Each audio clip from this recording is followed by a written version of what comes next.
Naranasan mo na ba ang paghihirap na piliting ipikit ang iyong mga mata ng 2:00 o 3:00 ng madaling araw? Sinusubukang makatulog muli. Wawakasan ko ang paghihirap na iyan ngayong gabi. Hindi ito dahil mahina ang iyong resistensya o dahil sa iyong edad. Simpleng hindi mo pa natututunan kung paano makatulog muli. Kung susundin mo ang 3 gabay na ibabahagi ko ngayon, makakabalik ka sa mahimbing na tulog sa loob lamang ng 5 minuto nang walang pag-aalala kahit na magising ka sa kalagitnaan ng gabi. Ako, si Dr. Marco Villanueva, at ibubunyag ko ang mahiwagang pang-araw-araw na schedule at ang mga down response card na nagpabago sa buhay ni Ginoong Reyes sa loob lamang ng 90 araw. Simula ngayong gabi, tunay kang makakatulog ng mahimbing. Madalas mo bang nararanasan ang mga gabing tulad nito? Kahit na papunta ka na sa kama, iniisip mo na medyo magiging maayos naman ang gabi. Gayunpaman, bandang 2:00 o 3:00 ng madaling araw, bigla na lang dilat ang iyong mga mata. Gising na ako. Sa simula, hindi mo ito gaanong iniisip at sinusubukan mong pumikit muli. Pero kakatwa, kahit na malinaw na nakapikit ang iyong mga mata, ayaw bumalik ng antok. Sa puntong iyon, ganito ang reaksyon ng karamihan sa mga tao. Titingnan nila ang orasan at magsisimulang magkalkula sa kanilang isipan. Iisipin nilang may 2 oras pa silang natitira para matulog. Pagkatapos, masihigpitan nila ang pagpikit ng kanilang mga mata at susubukang labanan ito kahit na kailangan nilang pilitin ang kanilang sarili. Ngunit mula sa sandaling iyon, magsisimula na ang pakikipaglaban sa pagtulog. Kapag nagsimula na itong maulit ng maulit sa madaling araw, halos walang exception, ang unang naiisip ng mga tao ay, may problema ba sa akin? Hayaan ninyong linawin ko ito. Hindi ito problema dahil sa kakulangan ng determinasyon o masamang gawi sa pagtulog. Ito ay dahil sa mga pagbabago sa uri ng tulog na natural na nangyayari habang ikaw ay tumatanda. Kapag naririnig ng maraming tao ang salitang insomnia, ang naiisip lamang nila ay ang hindi makatulog kahit nakahiga na. Gayunpaman, ang pinakakaraniwang problema na lumalabas pagkatapos ng edad na 60 ay medyo naiiba. Ito ay ang paggising sa kalagitnaan ng gabi. Sa medikal na termino, ang kondisyong ito ay tinatawag na sleep maintenance disorder. Maaaring medyo komplikado pakinggan ang termino, ngunit simple lang ang kahulugan nito. Ang mismong pagtulog sa simula ay hindi gaanong mahirap. Ang problema ay kapag nakatulog ka na, hindi mo mapanatili ang estado na iyon hanggang umaga at nagigising ka sa kalagitnaan. May isang napakahalagang punto rito. Ang talakayan natin ngayon ay hindi lamang naglalayong turuan ka kung paano iwasan ang paggising sa lahat ng oras. Dahil ang katotohanan ay may mga araw na makakatulog ka ng hindi nagigising, ngunit mayroon ding mga araw na tiyak na magigising ka, gaano ka man kaingat. Kaya naman, hahatiin ko ang ating diskusyon ngayon sa 2 bahagi mula sa simula. Ang una ay kung paano mababawasan ang paggising sa madaling araw. At ang ikalawa ay kung paano makatulog muli pagkatapos magising. Kung hindi mo naiintindihan ang 2 prinsipyong ito, gaano man kaganda ang lihim na paraan na alam mo babagsak ka pa rin sa parehong sitwasyon tuwing umaga. Ngayon, tanungin mo ang iyong sarili. Kapag nagmulat ka ng iyong mga mata sa madaling araw, ito ba ang mga unang pumapasok sa isip mo? Bakit ba ako inaantok ngayong araw? Ano ang gagawin ko bukas kung ganito ako kapagod? Wala nang gaanong oras para matulog. Kung ang mga ganitong pag-iisip ay bigla na lang pumapasok sa iyong isipan, malamang na ang mga pagsisikap mo hanggang ngayon ay mas lalo ka lang ginigising sa halip na tulungan kang makatulog. Sa susunod na bahagi, titingnan natin ang 3 gawi na halos palagi mong ginagawa nang hindi mo namamalayan. Ang nakakagulat, bagamat ang lahat ng mga kilos na ito ay pagsisikap upang makatulog. Sa katotohanan, gumagana ang mga ito bilang mga switch na gumigising sa iyong utak. Ang ugali ng pagsuri sa orasan, pagsuri sa telepono, at pag-iisip tungkol sa oras. Ang pagsuri lamang sa tatlong bagay na ito ay lulutas na sa halos kalahati ng problema. Sa sandaling patayin mo ang switch na gumigising sa iyong utak, natural na darating ang antok. Ngayon, papatayin ko ang tatlong switch na iyon para sa iyo. Alalahanin ang panandaliang sandali noong iminulat mo ang iyong mga mata sa madaling araw. Sa sandaling iyon, halos automatiko nating sinusubukang lutasin ang sitwasyon. Ngunit paano kung ang mismong pagsisikap na iyon ang siyang nagpapagana sa switch na gumigising sa iyong utak? Ang tatlong gawin na ilalarawan ko ay hindi mga ugali dahil sa kakulangan ng determinasyon. Ito ay mga kilos na inuulit-ulit ng napakaraming matatanda sa parehong paraan. Kaya, mangyaring huwag sisihin ang iyong sarili kahit na ito ay totoo para sa iyo. Tingnan natin ang unang gawi. Una ay ang ugali ng pagsuri sa orasan sa sandaling imulat mo ang iyong mga mata. Ang orasan sa iyong mesa ay nakakakuha ng iyong atensyon at sumusulyap ka sa orasan sa pader. Alas 3 na. May 2 oras pa akong pwedeng itulog. Sa sandaling ito, nararamdaman natin na kontrolado natin ang ating pagtulog. Gayunpaman, isang ganap na kakaibang bagay ang nangyayari sa loob ng ating utak. Sa sandaling tumingin ka sa orasan, agad na lumilipat ang utak sa calculation mode. Agad nitong sinisimulang ayusin kung anong oras ka kailangang gumising, kung gaano karaming oras pa ang maaari mong itulog kung makakatulog ka ulit, at kahit na kung paano tatakbo ang araw mo kung magpapatuloy ito. Hindi ito isang simpleng pag-iisip. Ito ay isang malinaw na signal ng paggising na ipinapadala sa utak. Nagiging aktibo ang sympathetic nervous system at nagsisimulang malito ang katawan na araw na. Iyon ang dahilan kung bakit sa madaling araw, sa sandaling tumingin ka sa orasan, nagsisimula kang tuluyang mawalan ng antok mula ngayon. Dapat mong gawin ito. Huwag tumingin sa orasan sa madaling araw. Kung maaari, itaklob mo ang orasan. Kung hindi mo alam ang oras, hindi makakapagkalkula ang utak. Kapag huminto ang mga kalkulasyon, nakakatanggap ang utak ng signal na oras na para magpahinga. Ang pangalawang ugali ay ang pagsuri sa telepono kahit saglit lang. Titingnan ko lang kung anong oras na. May mensahe ba mula kagabi? Marahil sinabi mo sa iyong sarili na isang mabilis na sulyap lang. Gayunpaman, sa sandaling buksan mo ang screen, halos tiyak na mawawala ang iyong antok. Ang ilaw mula sa telepono sa madilim na silid ay mas malakas kaysa sa iyong iniisip. Nararamdaman natin ang liwanag na iyon na katulad ng liwanag sa umaga. Sa sandaling iyon, ang produksyon ng melatonin, ang hormone na nagdudulot ng antok, ay biglang bumabagsak. Marahil naranasan mo na ang pakiramdam na nagiging mas malinaw ang iyong isip at bumibilis ang tibok ng iyong puso nang walang dahilan kahit na nakapikit ang iyong mga mata. Hindi ito isang phenomenon na dulot ng pagkabalisa. Ito ay isang napaka-natural na reaksyon kapag ang iyong katawan ay nagigising dahil sa liwanag. Kaya, mangako ka sa akin, kahit na magising ang iyong mga mata sa madaling araw, huwag abutin ang iyong telepono. Mahalaga rin na huwag kang humarap sa direksyon nito. Ang paglikha ng isang kapaligiran kung saan hindi mo ito makikita sa simula pa lang ay isang mas epektibong paraan kaysa sa subukang pigilan ang iyong sarili na tumingin. Ang ikatlong gawi ay tila karaniwan sa unang tingin, ngunit ito ang pinaka-nakapipinsalang ugali. Ito ay ang pagkalkula ng natitirang oras sa iyong isip. 1 oras at kalahati na lang ang natitira.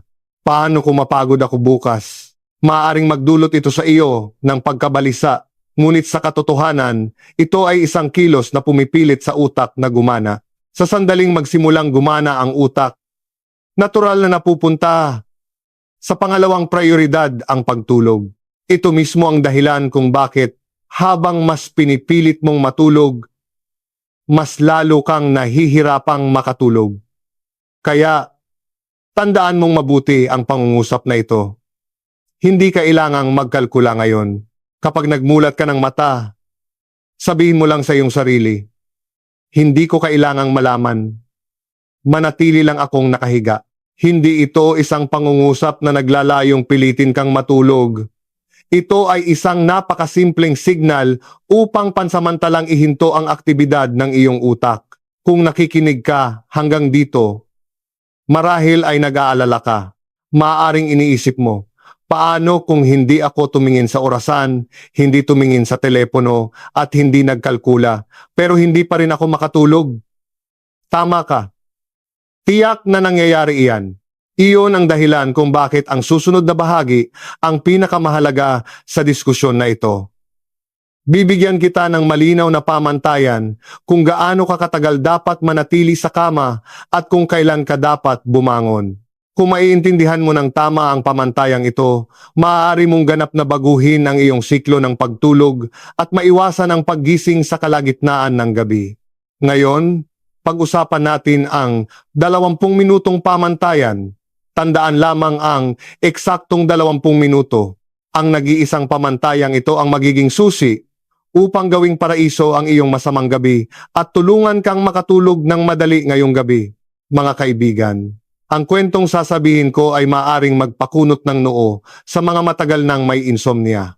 Ito ay dahil palagi tayong tinuturuan na mahalaga ang oras sa kama, ngunit hindi tayo kailanman tinuruan kung kailan eksaktong dapat bumangon mula sa kama. Gayunpaman, ang pagkakaibang ito mismo ang naghihiwalay sa mga taong mahimbing na nakakatulog muli pagkatapos magising sa kalagitnaan ng gabi mula sa mga sumisira sa kanilang pagtulog at sa huli ay sinisira ang kanilang buong araw. Ang pamantayang ito ay medyo simple. Ito ay 20 minuto. Kung magising ka sa kalagitnaan ng gabi at makatulog muli sa loob ng 20 minuto, karaniwang nalampasan mo ang gabi nang walang malaking problema. Gayunpaman, kung lumipas na ang 20 minuto at hindi ka pa rin makatulog, hindi na iyon ang oras para subukan pa, kundi oras na para baguhin ang iyong diskarte. Hindi ito isang trick, kundi isang pamantayan na napatunayan ng maraming beses sa larangan ng sleep medicine. Gayunpaman, karamihan sa mga tao ay patuloy na naghihintay na ganito. Kung hihiga pa ako ng kaunti, makakatulog din ako sa huli, di ba? Kahit papaano, nakapikit ang mga mata ko, kaya nakakapagpahinga ang katawan ko. Hayaan ninyong tanungin ko kayo ng diretsyo. Ang oras ba ng paghiga na iyon ay talagang nakakatulong sa iyong makapagpahinga? Para sa karamihan sa inyo, ang unang alaala na pumapasok sa isip ay ang pagiging mababaw ng paghinga, ang mga nagpapatong-patong na isipan, at ang paninigas ng katawan. May dahilan para dito. Kung mananatili ka sa kama kahit hindi ka makatulog, ang iyong utak ay dumadaan sa isang napakadelikadong proseso ng pag-aaral. Matatandaan nito na ito ay hindi isang lugar para matulog, kundi isang lugar kung saan ka nagigising, nag-aalala at nagkakalkula. Habang naiipon ang alaalang ito, ang kama ay hindi na nagiging isang komportableng lugar. Bilang resulta, ang siklo ng paggising sa halos parehong oras araw-araw at pag-aalala sa parehong lugar ay paulit-ulit. Hindi ito isang kondisyon na bigla na lang lumalabas sa pagtanda, kundi isang proseso kung saan ang mga maling koneksyon ay nagiging malalim. Hindi ito dahil sa edad, at hindi rin ito dahil sa kakulangan ng determinasyon. Kaya, paano mo dapat lapitan ang 20 minutong iyon? Uulitin ko. Hindi kailangang tumingin sa orasan. Hindi mo kailangang malaman ang eksaktong oras. Sa halip, mapapansin mo ang mga senyales na ito. Ang dalas ng iyong pag-ikot-ikot ay tumataas ng malaki. Ang iyong mga iniisip ay nagiging magulo. At tinatanong mo ang iyong sarili, bakit hindi ako makatulog? Kung nararamdaman mo ang senyales na ito, maaari mong ipagpalagay na hindi bababa sa 20 minuto na ang lumipas.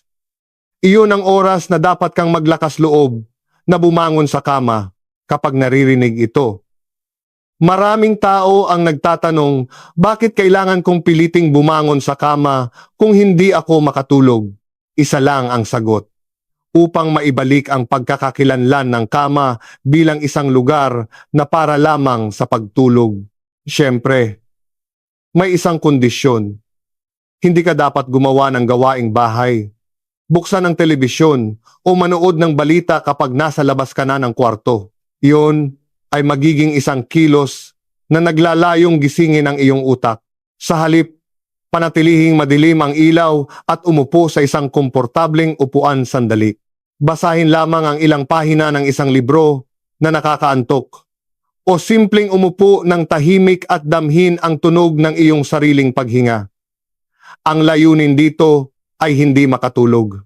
Ang layunin ay lumikha ng isang estado kung saan hindi ka nakikipaglaban para makatulog. May isang mahalagang puntong dapat tandaan dito. Nawawala ang tulog kung hahabulin mo ito. Ngunit bumabalik ito kung bibitawan mo ito. Ang pag-upo ngayon ay sapat na.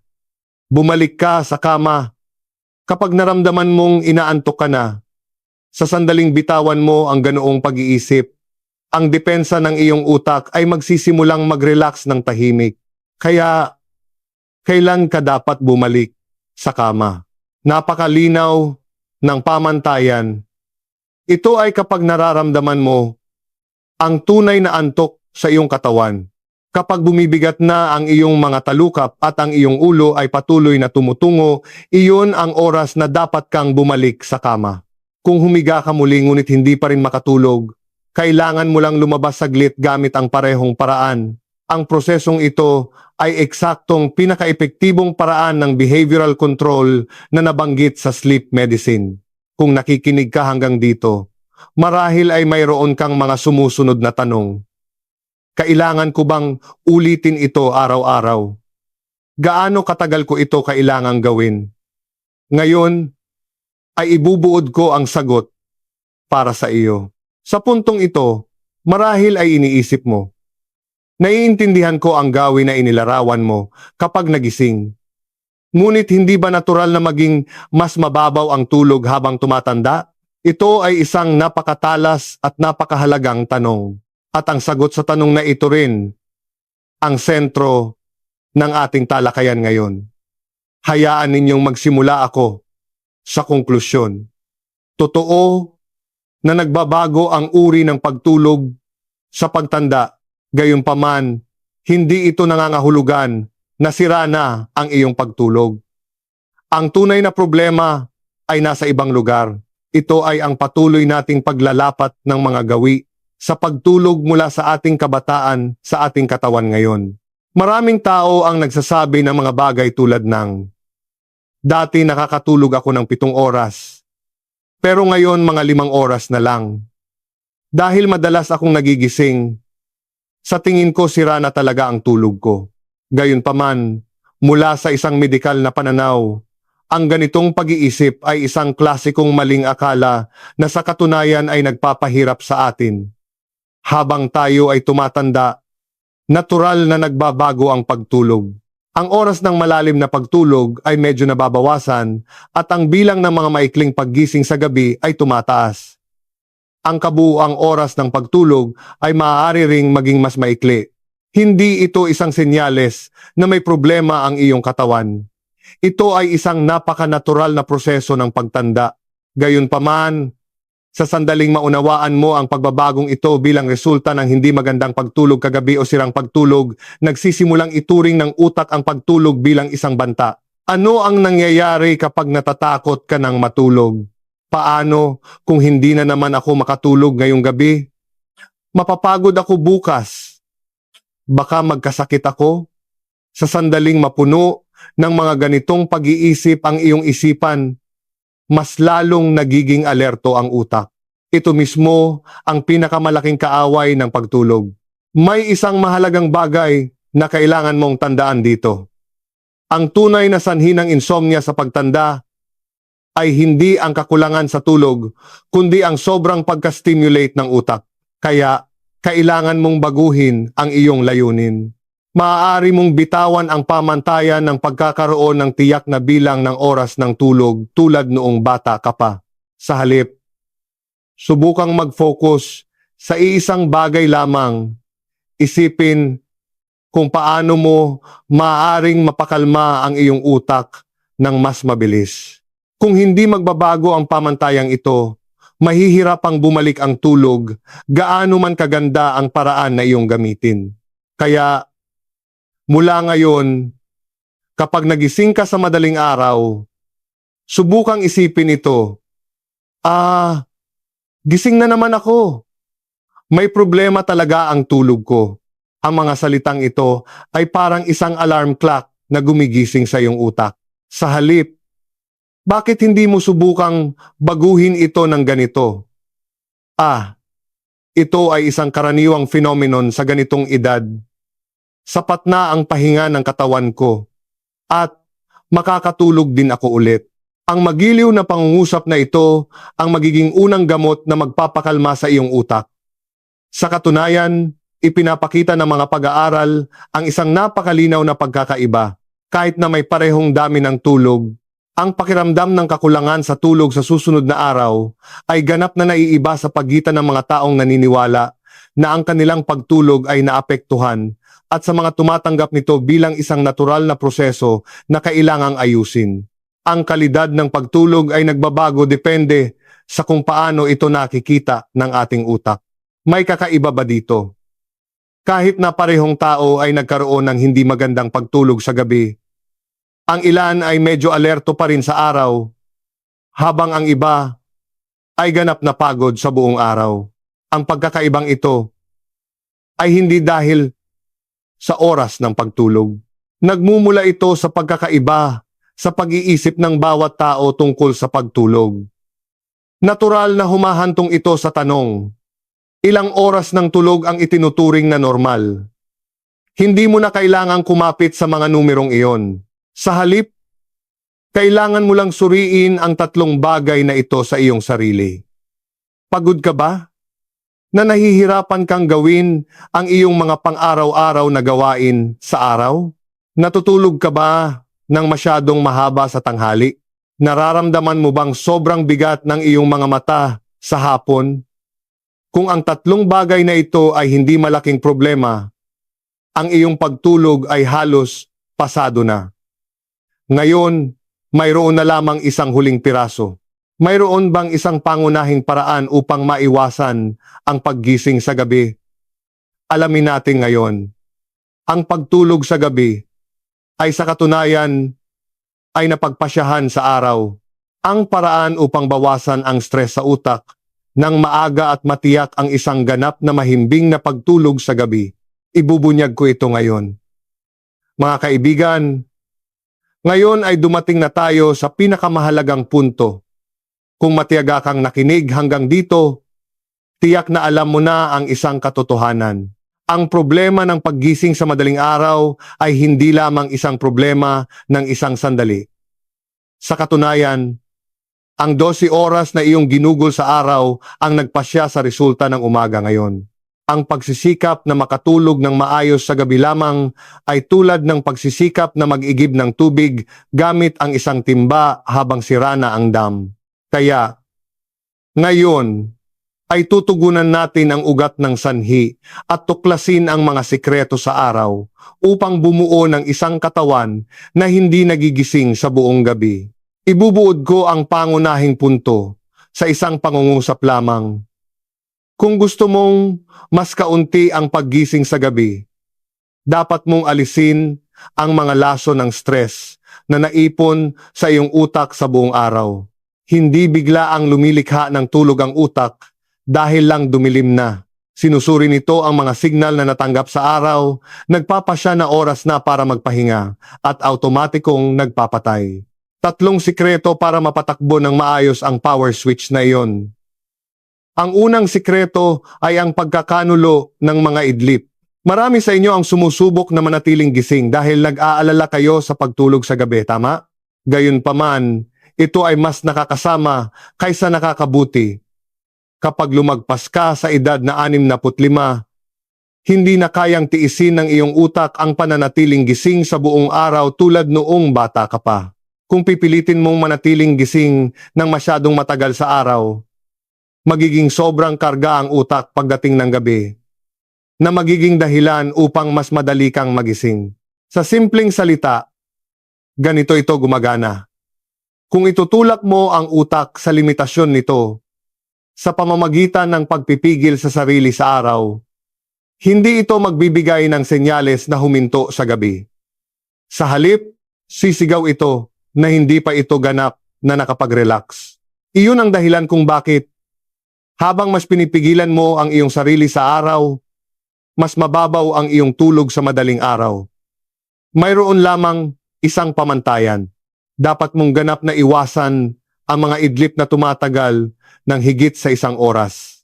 Sa halip, ang isang maikling idlip na wala pang 20 minuto ay ang pinakamahusay na paraan upang maiwasan ang sobrang karga sa utak.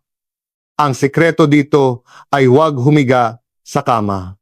Umupo sa sofa, buksan ang ilaw at marahang ipikit ang iyong mga mata. Kapag nagpapahinga ka sa maikling panahon tulad nito, malalaman ng utak na hindi ito malalim na pagtulog, kundi simpleng pagre-relax lamang. Ang maikling pahingang ito ay tiyak na nakakatulong sa utak na maging hindi gaanong sensitibo sa gabi at binabawasan ang dalas ng paggising sa kalagitnaan ng gabi. Hindi mo dapat pilitin ang iyong sarili na umidlip. Dapat mong ayusin ang oras ng iyong pagtulog sa 20 minuto. Hayaan ninyong suriin ko ito muli. Naranasan mo na ba ang isang araw na iniisip mo, tiisin ko na lang ito? Ngunit napagtanto mo na pagod ang iyong katawan, ngunit gising ang iyong isip? Iyon ay kapag mas marami kang tulog sa mga unang oras ng umaga. Kaya, ang pag-idlip ay hindi isang isyu ng determinasyon, kundi isang isyu ng pagsasaayos. Ang pangalawang punto ay ang pagtulog ay maaantala kung ang liwanag ay nawala.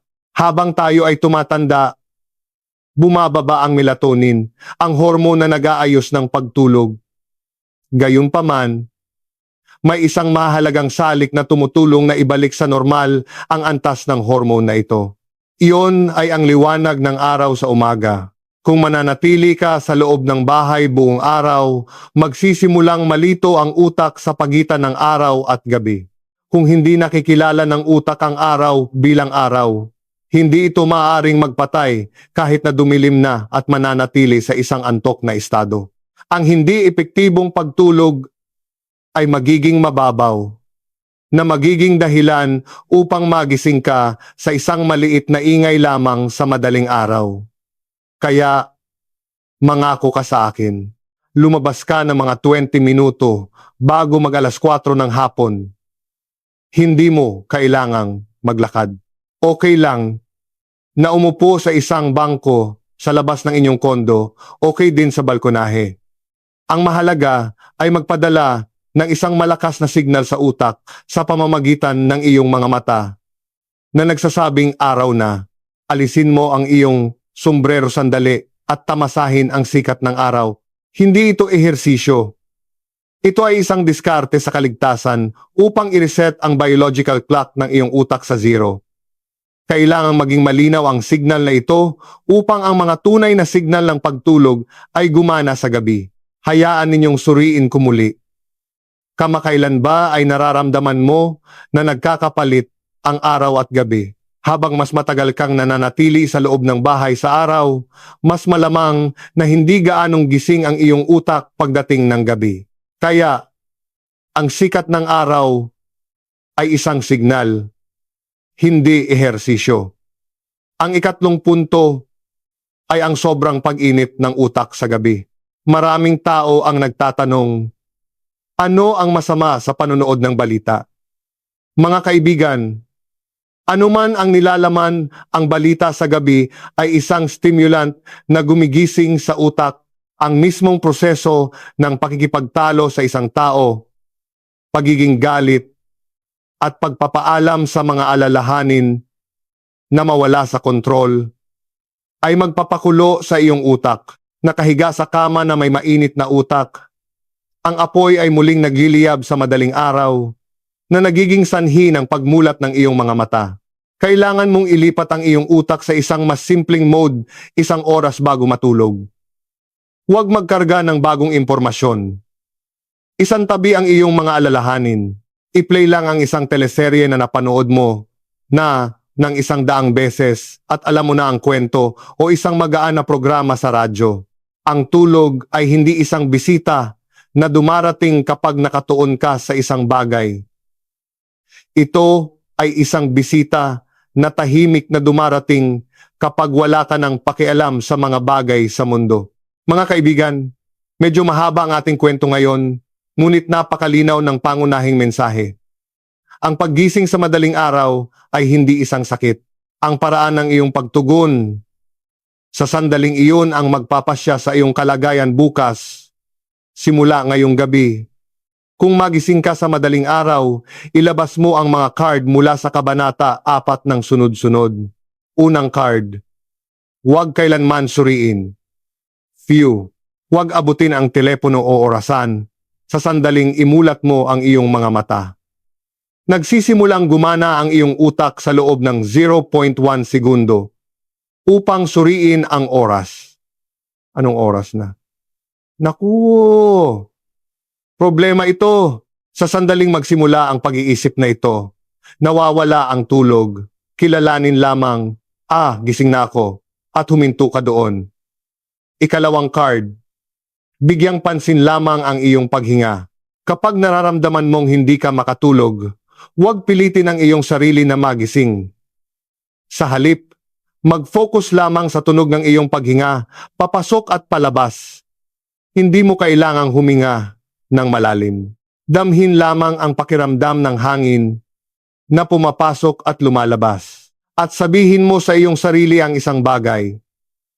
Ngayon ay hindi oras para subukang matulog, kundi oras para hayaan ang iyong utak na gumana. Ang simpleng pangungusap na ito ay makakatulong sa iyo na pigilan ang tensyon sa iyong utak. Ang ikatlong card ay magpasya, batay sa iyong pandama. Mayroong isang punto kung saan madalas kang nag-aalangan. Gaano katagal bago ako aalis? Gayunpaman, ngayon huwag mong orasan ang iyong sarili. Sa sandaling tumingin ka sa orasan, muling nagsisimulang magkalkula ang iyong utak.